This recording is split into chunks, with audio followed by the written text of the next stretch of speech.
Hey everybody, this is Merrick coming at you not live with another figure review. And this is another instance of a figure that I honestly bought not thinking I was going to make content. Fuck it. I was gonna make it was a figure I bought. I didn't expect to make a video about it, but I I always wanted a better version of one of the Shaak T figures, and for the longest while, I had the OG Episode 3 one and the Force Unleashed one, right?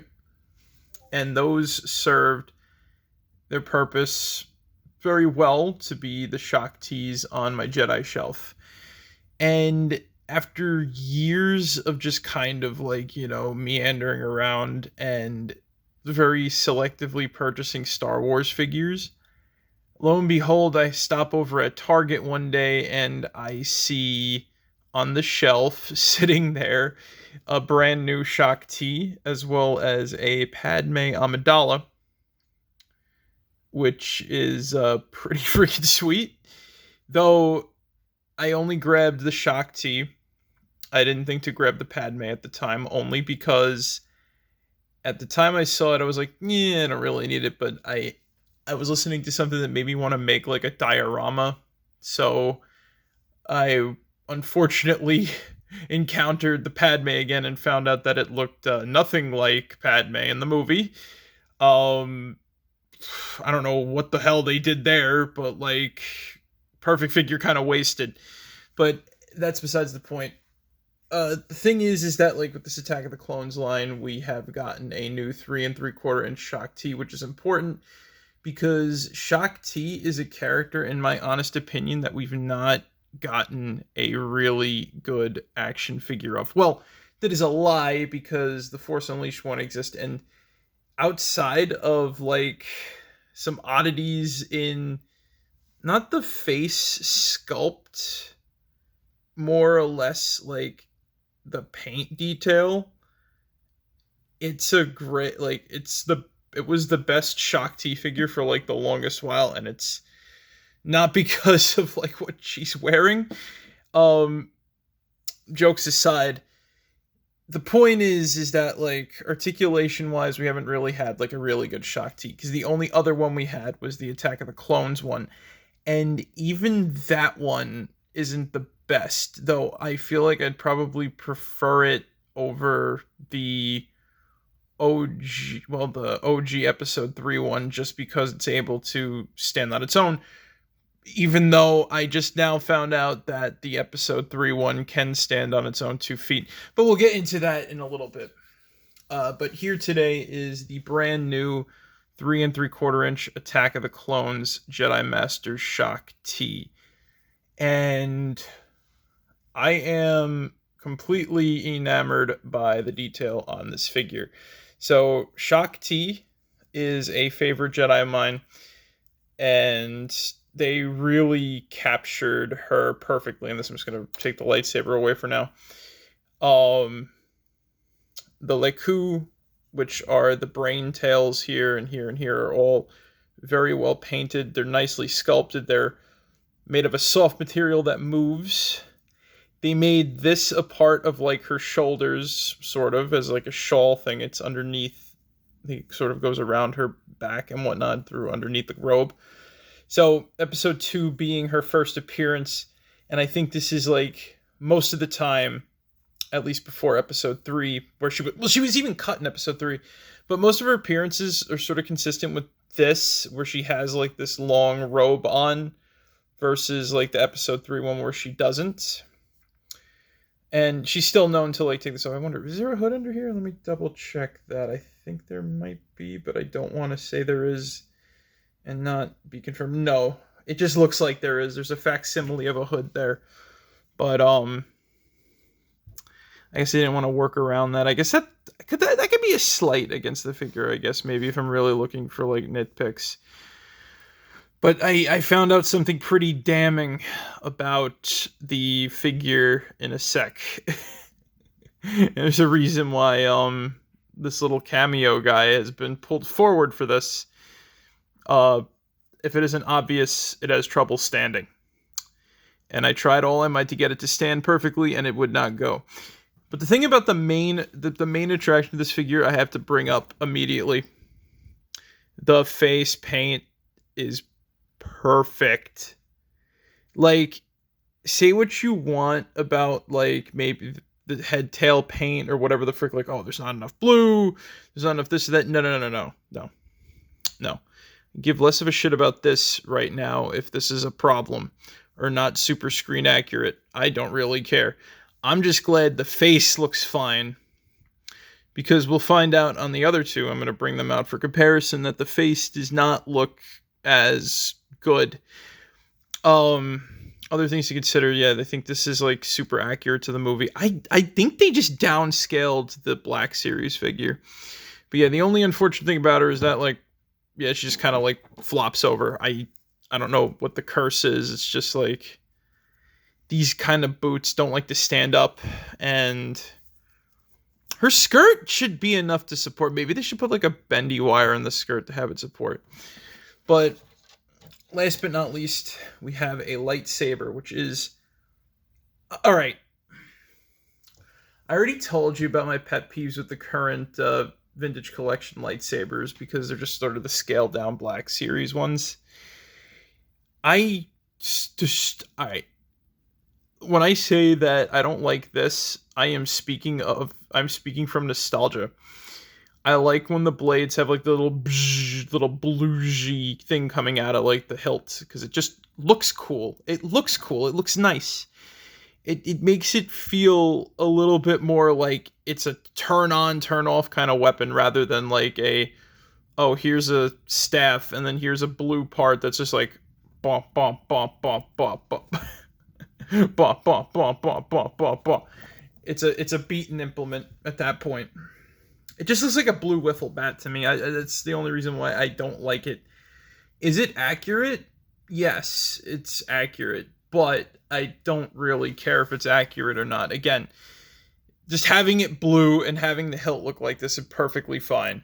I'd rather kind of have like the little like splur, like little that sprue. I almost combined like blur and sprue together. I almost said like splurb or something. I don't know. But she also comes with a extra one on the hilt, which is nice, and it can be hidden under the cloak, which is even better. Let me get her in her typical pose. She has like really, again, because she's a modern figure, she's got really, really good articulation. Again, super articulated. I'm going to be honest here. If you need the reviewer to go over every piece of articulation, every review, it's just like, okay, it's not a transformer. It's not like it's going to be like jilted somewhere. The worst that can happen is a joint be tight. And that's just like a warning. I know I had like the feet end up tight on mine. And I don't think that has anything to do with how well she stands or not.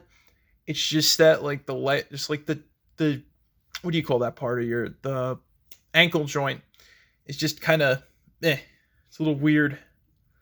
But here we have, should we go backwards in order or should we go forwards in order? I don't know. So I don't have the Attack of the Clones one with me, unfortunately, but I do have my OG Revenge of the Sith one, and this was back when the movie came out, Adju. So here's what she looks like. There's the face sculpt. Again, like, she's mid-action, and it's like, oh, the eye paint. I was showing this to, like, Zig earlier, just to, like, be a comparison, and first thing that came to my mind when I noticed the eyes on this, it was like the flapjack scream, like the oh, if you know, you know. But yeah, she's got like super blue on the top, just like a lot of blue back here. This was like the only Shaak T for like a long time. I think she has very simple leg articulation. She's able to stand, surprisingly. So I don't know. I remember having a problem with her standing. Maybe now will prove me wrong, especially after I bent her legs a second ago. But let's see. Let's give this a little test, shall we? Is she gonna stand? She stands! Wow. Another thing to note is that like this is not the original lightsaber. So her OG lightsaber broke on me.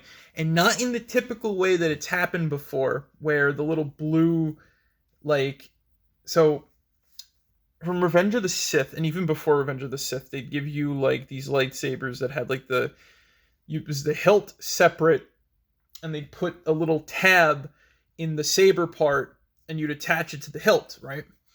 So a lot of the breakages came from the sabers snapping. And I think that's why they changed it to like fully this somewhat, but it was still an on and off thing. Like I know it was in the comic pack still. They put a lot of like the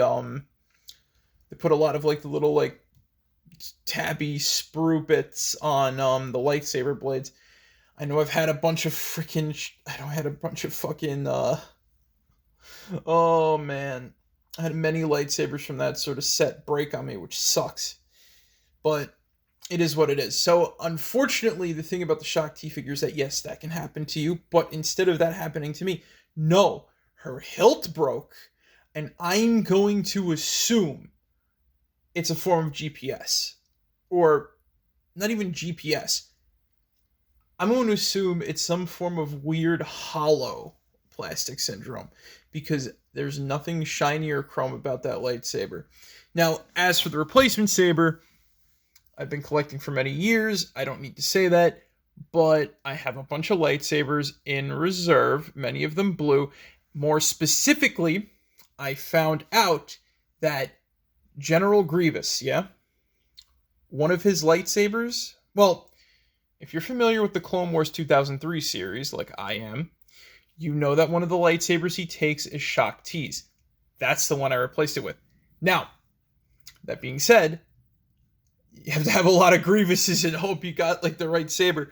But yeah, no, like apparently I gave her the right saber. It's not like super detailed like the one she came with, but it serves its purpose well just to be a lightsaber for her. Now, that being said too, well, she's going to fall over now that I messed with her again, just to prove me wrong. Oh no, she stayed up nice. Now, that being said too, we're going over to something I got at a swap meet. So this is Shaak T from The Force Unleashed. Super articulated, really nice freaking paint job on the top there. There is some paint damage. I don't know if that's like part of the factory process or if that's like actually like, damaged from either cleaning or from play, whatever the frick. I got this from a very nice gentleman at a swap meet without the lightsaber. I had to replace that again with another Grievous one. Apparently it's the same one. And that is unfortunate that I didn't get this one complete, but I really don't mind. I'm glad I was able to get this for like $3. Like, fuck aftermarket for that shit, bro. That being said though, her eyes are painted on weird, but I think that's just, so I think that was done as part of like the face paint on her head is very like, well integrated. You could see too that almost all of like her stuff, she still has like the regalia on her head. She's not got a lot more silver paint. This one's like more darker and broad, but the more important factor is the super articulation. Was the style at the time. And I'm so glad that I'm able to like get her to stand. And she's the one that can stand on her own completely no problem out the gate. You might have trouble with this one, but this one will stand up perfectly fine. And honestly, she goes good with like a Maris Brood or a Rancor from Force Unleashed if you got it. Heck, I have ideas for dioramas. So I've had like my Force Unleashed Rancor for forever, and I found the fucking like thing that the dudes ride on. I'm definitely gonna do something where it's like she's atop it, she's flanked by like a couple of like the Felusions and whatnot. It's gonna be cool. It's gonna be cool, I'll tell you that much. But that being said, we have to pick the choicest figure. And God, so for the longest time, I had this Shaak T up on the shelf, just kind of like being against the wall because you didn't like to stand up. No. Now this one comes along I don't know if I should praise it for the fact that it can't sit up being accurate to like the figure or not. I know it sucks that it can't stand up on its own, but like, come on now. Not the fact that she's going to just stand there. It's more so like I'm glad I got this figure because this figure is a really nice figure to have. The negatives for me are mostly just pet peeves, personal things that I don't particularly care for. And on top of that, the like price is just $20. I know that's a little steep for a Star Wars figure, but aftermarket, all that other jazz, it's just like there's no other better Shaak tees, especially at like 3 and 3/4 inch scale. If you're just getting like something for a scene filler, yo. If you want to get something that's a mainstay, yo. If you're just a fan of Star Wars in general, yo, but be very wary. She's super expensive. She's cheap as shit, though. You will find her everywhere. You find all the Revenge of the Sith Jedi everywhere. Oh, man. So that's just kind of how it is. I like the figure despite the flaw of it not being able to stand or the lightsaber just not being what I want. And again, I'm surprised I had something to say about this figure outside of like, oh yeah, like it's really good. Like legit, of course it's going to be good. We've had like several years of action figure development, and on top of that too, the fact that we have a Shaak T with full articulation from Attack of the Clones and in a way Revenge of the Sith. That's a plus. That is a plus. So you have for a majority, you have like a figure of her that's part of her like majority of appearances. So you run with that what you will. Would I recommend it though? Is my question. Again, if you want it, get it. I will always say that. That's my whole thing when it comes to like the recommendations. If you want it, get it. If you don't want it, don't get it. That's the important aspect here because do you want to pay $20 for this figure? If yes, jump on it immediately. If no, maybe wait and hopefully it won't get sold out before it goes like, hopefully it won't sell out and like nobody's scalping it later for more.